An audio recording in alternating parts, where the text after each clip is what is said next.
Good morning students. परिश्रम class Jhunjhunu के इस यूट्यूब चैनल में आपका स्वागत है। अपन बात कर रहे हैं अपने विषय हिंदी की, जिसमें आप संज्ञा पढ़ रहे थे। संज्ञा की बात करें तो अपन पढ़ते पढ़ते संज्ञा के दो भेद पहले वीडियो में पढ़े थे। आज अपन भाववाचक संज्ञा में पहुंच गए। तो आज का अपना टॉपिक है भाववाचक संज्ञा, व्यक्तिवाचक संज्ञा और जातिवाचक संज्ञा। व्यक्तिवाचक संज्ञा और जातिवाचक संज्ञा में हमने देखा कि व्यक्ति विशेष का बोध करने वाले संज्ञा शब्द व्यक्तिवाचक संज्ञा में आते थे और संपूर्णता का बोध करने वाले शब्द जातिवाचक संज्ञा में थे। इन दोनों की पहचान भी अपन ने की थी कि एक हाँ हो तो व्यक्तिवाचक और एक ज़्यादा बार हाँ हो तो जातिवाचक। लेकिन अपन बात करें भाववाचक की, जहाँ से क्वेश्चन भी पूछता है। तो आज अपना टॉपिक है भाववाचक संज्ञा। पहली बात है, भाववाचक संज्ञा कहते किसे हैं? तो परिभाषा आपसे पूछी तो नहीं जाएगी, लेकिन फिर भी अपन परिभाषा की बात करें तो कह सकते हैं किसी व्यक्ति, वस्तु, प्राणी, दशा, स्थिति आदि के भाव का बोध कराने वाले संज्ञा शब्द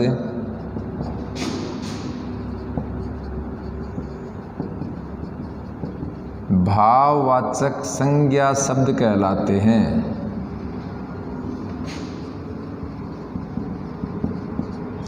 या को भाववाचक संज्ञा कहते हैं।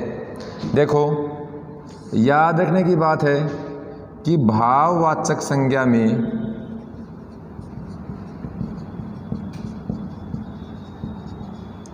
प्रयुक्त शब्द क्या होता है? अस्पर्शीय होता है।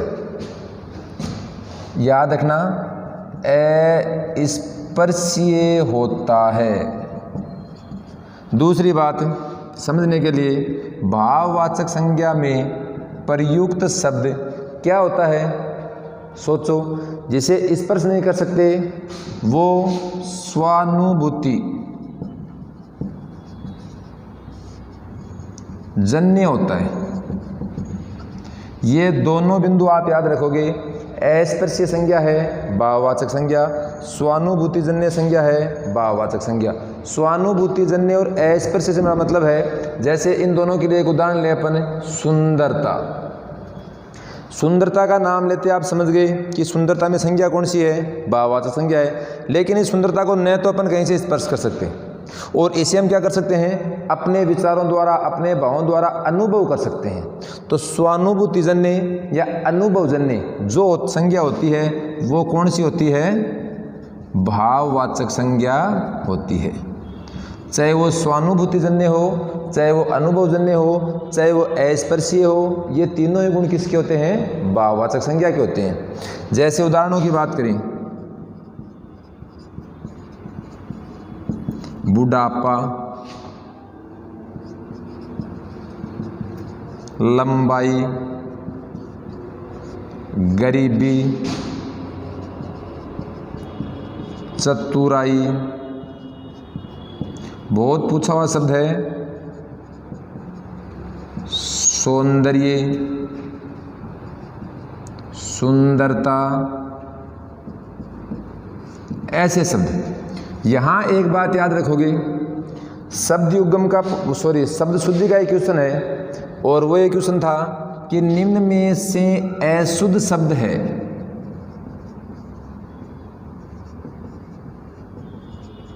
निम्न में से अशुद्ध शब्द है। पहला ऑप्शन दे आपको सुंदर, दूसरा ऑप्शन दे सुंदरता, तीसरा ऑप्शन दे सौंदर्यता, और चौथा ऑप्शन दे सुंदरीकरण। मेरा प्रश्न है कि वर्तने की दृष्टि से अशुद्ध शब्द है। 4 आपके सामने ऑप्शन है और 10 सेकंड का आपके पास टाइम है। देखो आप कौन सा करोगे। 4 ऑप्शन है, सुंदर, सुंदरता, सौंदर्यता और सुंदरीकरण। तो साथियों, ऐसी स्थिति में जब हमें सही तो करना होता है वो तो एक अलग बात है, बल्कि हमें गलत करना होता है तो हम गलत की ओर जाते हैं। अपन उत्तर करना चाहेंगे सुंदरीकरण, कि सर सुंदरीकरण अशुद्ध है, सुंदरीकरण नाम सुना ही नहीं है, सौंदर्यता नाम भी खूब सुना है, सुंदरता भी सुना है, सुंदर भी सुना है, लेकिन ऐसा कुछ नहीं है। यदि इसमें पूछे तो सौंदर्यता शब्द अशुद्ध है। याद रखना, इसका नियम होगा, शब्द शुद्धि में अपन पढ़ेंगे कि ये प्रत्यय और ता प्रत्यय दोनों एक साथ नहीं लगते। सुंदर में ये लगाया सौंदर्य, सुंदर में ता लगाया सुंदरता, सौंदर्यता शब्द नहीं होता, इसलिए सौंदर्यता क्या है, अशुद्ध है। इस क्वेश्चन को आप ध्यान में रखोगे और इसी क्वेश्चन के हिसाब से दूसरे भी कोई शब्द जिसमें यह और ता प्रत्यय एक साथ लगे हैं उनको आप ध्यान में रखोगे। सुंदरीकरण सही है, इसमें कर्ण प्रत्यय की एक शर्त है कि इससे ठीक पहले बड़ी ई की मात्रा ही होनी चाहिए, इसीलिए मानवीयकरण। अब बताओ मानवीयकरण शब्द शुद्ध है या अशुद्ध है? अपने नियम पर जाएं कि कर्ण प्रत्यय से पहले बड़ी ई की मात्रा होनी चाहिए, यह आ गया तो यह शब्द क्या है, अशुद्ध है। शुद्ध क्या होता है इसका शुद्ध होता मानवीकरण। तो शब्द शुद्धि अपन बाद में पढ़ेंगे। मैंने आपके सामने शब्द रखे हैं बुढ़ापा, लंबाई, गरीबी, चतुराई, सौंदर्य, सुंदरता, ऐसे शब्द, ये सारे शब्द क्या हैं, भाववाचक संज्ञा के उदाहरण हैं। अब यहाँ से जो प्रश्न आता है वो प्रश्न ये आता है कि आपको 4 शब्द देगा, उन 4 शब्दों में एक शब्द भाववाचक संज्ञा का या तो होगा या वो नहीं होगा। आपसे पूछेगा कि भाववाचक को प्रकट करने वाला उदाहरण नहीं है। जैसे अपन बात करें, मैं आपको लिख के दूं चौड़ाई, दूसरा शब्द आपको मिले हरा, तीसरा शब्द आपको दे अपनत्व, और चौथा शब्द मिले ईमानदारी, और आपसे कहे कि निम्न में से भाववाचक संज्ञा को प्रकट करने वाला शब्द नहीं है, तो ये तो है नहीं कि अपन कोई 2, 5, 10 शब्द रट के छोड़ देंगे और उनमें से आपको कोई शब्द मिल जाएगा। इसके लिए अपन भाववाचक संज्ञा शब्दों का निर्माण करने वाले प्रत्यय,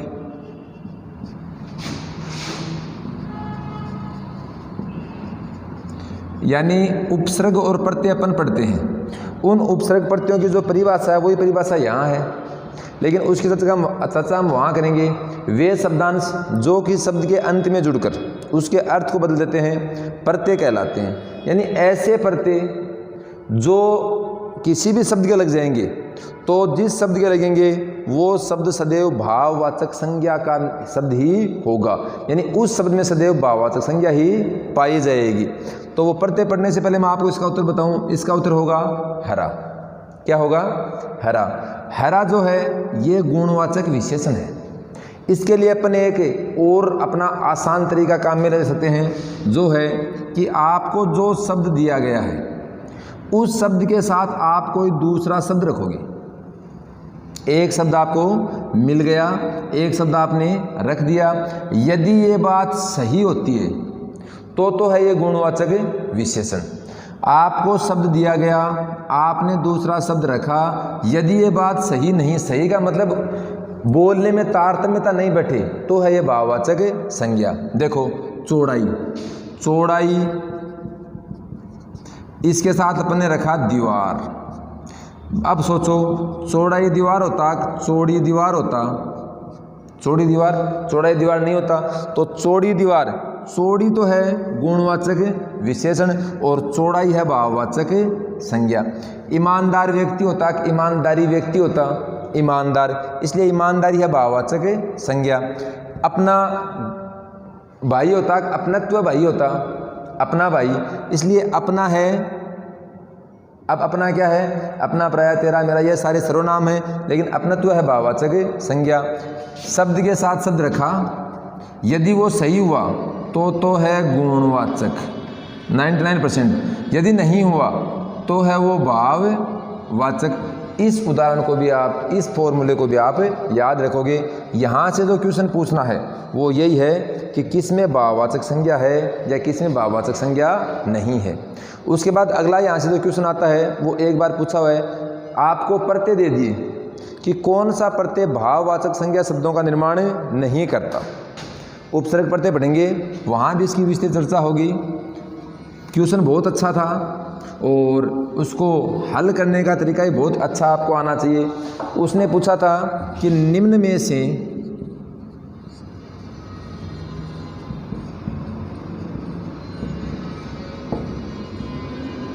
भाववाचक संज्ञा शब्दों का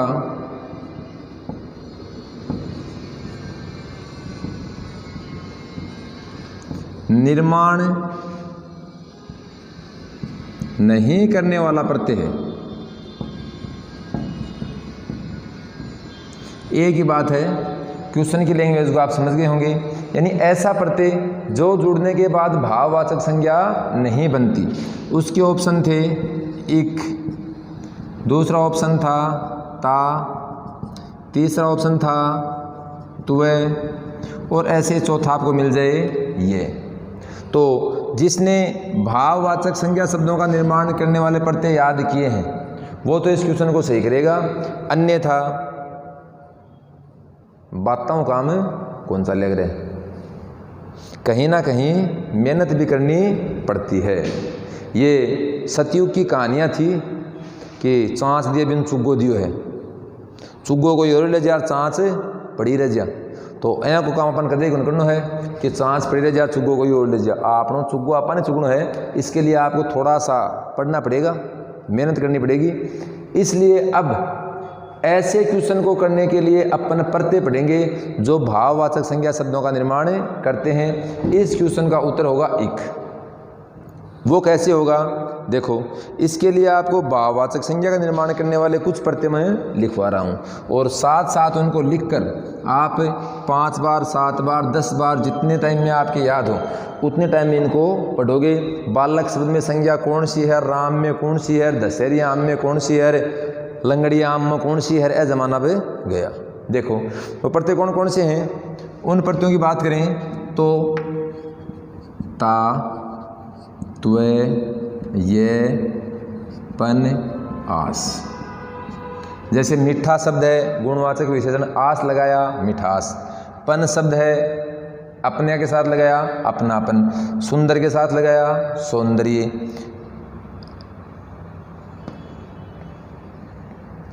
अपना के साथ लगाया, अपनत्व। सुंदर के साथ लगाया, सुंदरता। ऐसे फिर आई,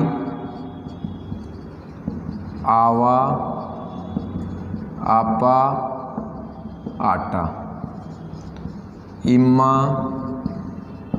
ईयत, दारी और ई। ये ई जो है इसको ब्रैकेट में से ले रहे हैं, ये भाववाचक संज्ञा शब्दों का निर्माण करता भी है और नहीं भी करता है। और ऐसे ही आप सब याद रखोगे, आहट और आवट। आपके सामने 10-12 जितने भी प्रत्यय हैं इन प्रत्ययों को आप लिखोगे, याद करोगे। इनसे हमें 2 फायदे होंगे। एक तो किसी भी शब्द में उपसर्ग प्रत्यय पहचानते समय प्रत्यय पहचानना बहुत सरल हो जाएगा।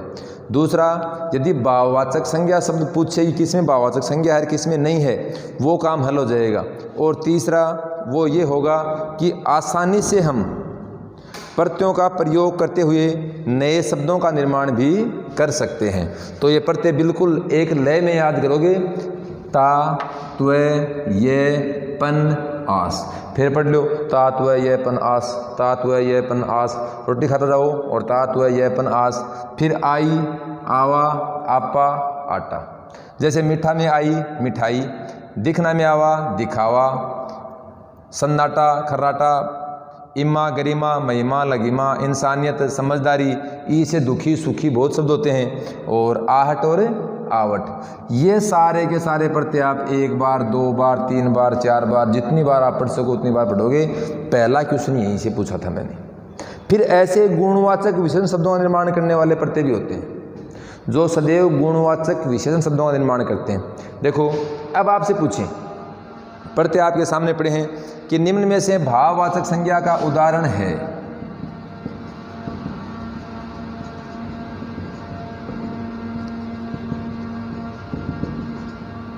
पहला ऑप्शन दे धार्मिक, दूसरा दे नैतिक, तीसरा दे जगड़ना और चौथा दे समझदारी। बहुत सरल प्रश्न हो गया आपके लिए कि भाववाचक संज्ञा का उदाहरण है। देखो धर्म में लगाया इक,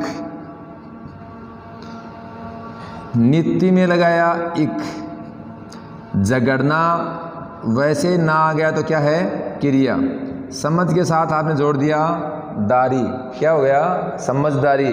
तो समझदारी आ गई होगी मेरे साहबों। ये रहा आपका दारी प्रत्यय। इक और इत प्रत्यय होते हैं दोनों किसके, गुणवाचक विशेषण के। आप उत्तर कर दोगे समझदारी। प्रश्न यही होगा भाववाचक संज्ञा का उदाहरण है या भाववाचक संज्ञा का उदाहरण नहीं है।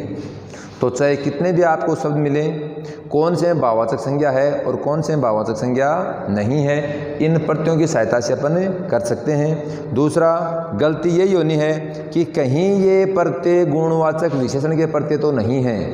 तो आज की क्लास में आप भाववाचक संज्ञा के प्रत्यय याद करोगे, जब विशेषण पढ़ा जाएगा तो गुणवाचक विशेषण के प्रत्यय भी याद करेंगे। देखो जैसे आपको फिर क्वेश्चन मिल जाए, गिल्लापन, फिर मोटापा, तीसरा प्रश्न दिया आपको दिखावा और चौथा प्रश्न दिया आपको दडियल। 9th क्लास की किताब में आपने दो बैलों की कथा पाठ में देखा होगा, उनके प्रश्न उत्तरों में साफ साफ दे रखा है दडियल शब्द है और उसके ऑप्शन थे संज्ञा, सर्वनाम, विशेषण, क्रिया। संज्ञा में कौन संज्ञा थी ये नहीं पूछा, विशेषण में कौन सा भेद है नहीं पूछा। आज भी आप देख सकते हो 9th क्लास की व्याकरण में 9th क्लास की हिंदी की बुक में दो बैलों की कथा पाठ मिलेगा, उसमें एक लाइन है दडियल बैलों को घसीटे जा रहा था और आगे क्वेश्चन पूछ रखा है कि दडियल शब्द है संज्ञा का है, सर्वनाम का है, विशेषण का है, क्रिया का है। तो ऐसे अब धीरे धीरे अपन संज्ञा शब्द कौन से हैं, सर्वनाम शब्द कौन से हैं, विशेषण शब्द कौन से हैं और क्रिया शब्द कौन से हैं, इन सब की पहचान आसानी से कर सकते हैं। अब इसी उत्तर को अपन करना चाहिए। गिल्ला में पन लगाया, गिल्लापन, पन भाववाचक का है। मोटा में आपा लगाया, मोटापा, आपा भाववाचक का है। दिखना में आवा लगाया, दिखावा भाववाचक का है। लेकिन दाढ़ी में आपने ईयल प्रत्यय जोड़ा तो क्या बन गया दडियल, दाढ़ी प्लस ईयल दडियल। मूल शब्द है दाढ़ी और प्रत्यय है ईयल, यानी दाढ़ी रखने वाला क्या कहलाता है दडियल। और ये दडियल शब्द है ये गुणवाचक विशेषण का है, भाववाचक संज्ञा का नहीं है। पूछेगा आपको यही कि भाववाचक संज्ञा का उदाहरण है या नहीं है। अधिक से अधिक इस क्वेश्चन को हार्ड या बड़ा करे तो वो ये करेगा कि किस विकल्प के सभी शब्द भाववाचक संज्ञा के उदाहरण नहीं है। किस विकल्प के सभी शब्द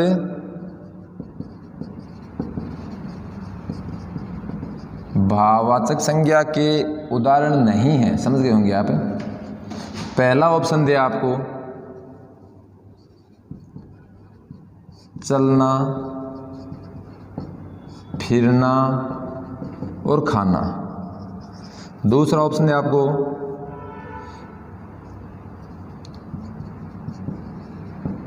लिखावट, चतुराई और परायापन। तीसरा ऑप्शन दिया आपको खटास, सुंदरता और पढ़ाई। और चौथा ऑप्शन दिया आपको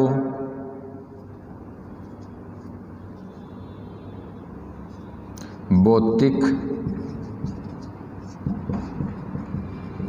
सामाजिक, और एक ऑप्शन दिया आपको वो दे दे पठनीय। प्रश्न एक नहीं, यहाँ से कितने में निकाल सकते हो?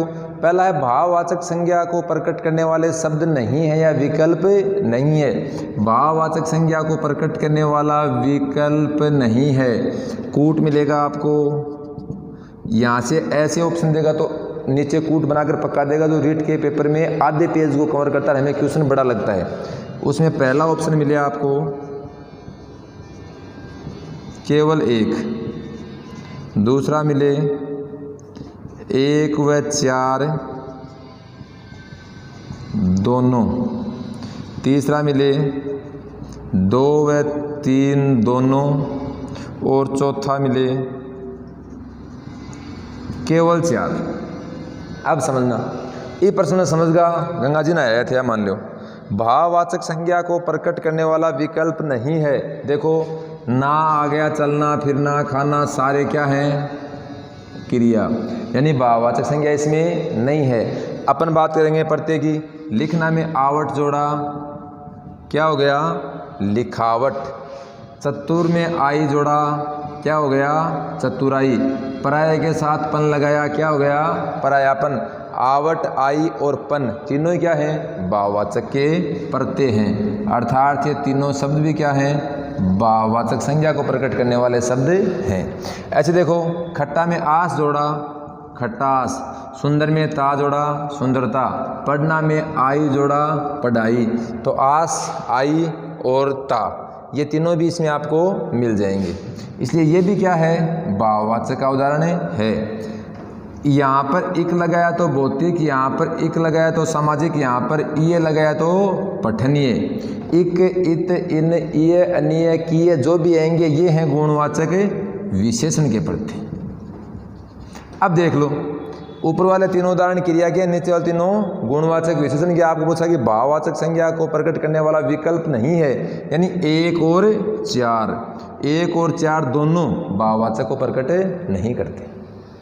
तो साथियों, जो भी हो, आप मरे स्वर्ग मिले, ये प्रत्यय आपको याद करने ही पड़ेंगे। ये प्रत्यय याद करने के बाद जहाँ भी आप शब्द देखोगे वहाँ 1 सेकंड के रुकोगे कि कहीं इनमें से कोई प्रत्यय तो नहीं है तो वो कौन सा है? भाववाचक संज्ञा है। कोई भी शब्द हो, देखो मैं कहूँ कि गुणवाचक विशेषण को प्रकट करने वाला विकल्प है, आपका उत्तर हो जाएगा 4। क्रिया को प्रकट करने वाला विकल्प है, आपका उत्तर हो जाएगा 1।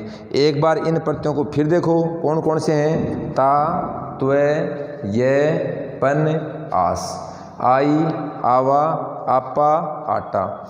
इमा, ईयत, दारी, ई, आहट, आवट। मैं कहना चाहूँगा कितनी भी बार बोलो, इनको इसी क्रम में बोलो। जहाँ दादी गीत गाती गाती बुढ़ी हो जाएगी, पर पोता को ब्याह मंडवाना उस जुबान दोहरा होगी कि मैं कोई नाम भूल तो न जाऊँ, तो वो भी पोता को ब्याह ही है। कितना भी रटा क्या होगा, बार बार पढ़ोगे तो याद रहेंगे। अगला छोटा सा बिंदु है, भाववाचक संज्ञा के 2 भेद होते हैं। एक होता है ऐसे व्याकरणों में लिखा मिल गया, बाकी कुछ नहीं है, मूल भाववाचक, और एक होता है यौगिक भाववाचक। जब ऐसा कुछ है तो अपन भी देख लें कौन सा अपना मीटर यूनिट निकाल रहा है। मूल भाववाचक और यौगिक भाववाचक, इसमें आते हैं मूल शब्द, इसमें आते हैं प्रत्ययोयुक्त शब्द। देखो जैसे भूख, अब भूखा व्यक्ति, भूखा तो गुणवाचक विशेषण, भूख भाववाचक, लेकिन इसमें आगे कुछ भी लग गया, प्रत्यय लग गया, तो ये क्या हो गया? यौगिक भाववाचक। जैसे अपन दूसरी बात करें, बुढ़ा, तो बुढ़ा व्यक्ति, वैसे तो बुढ़ा गुणवाचक है, लेकिन बुढ़ा मूल भाववाचक और बुढ़ापा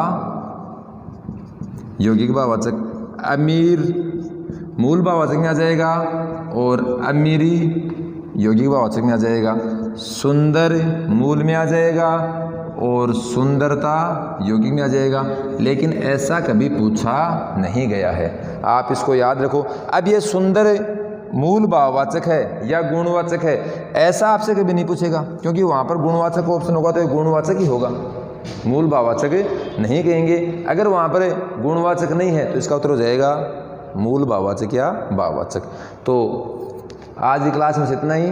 भाववाचक संज्ञा बहुत ही छोटी है, इसके सिर्फ आपको पढ़ते पढ़ते याद रखने हैं। तो मैं आपसे यही कहना चाहूँगा कि वीडियो को ज़रूर देखना, लाइक करना और शेयर करना तो भूलना ही नहीं है। जिन्होंने अब तक भी परिश्रम क्लासेस झुंझुनू के चैनल को सब्सक्राइब नहीं किया है वो सब्सक्राइब ज़रूर करें।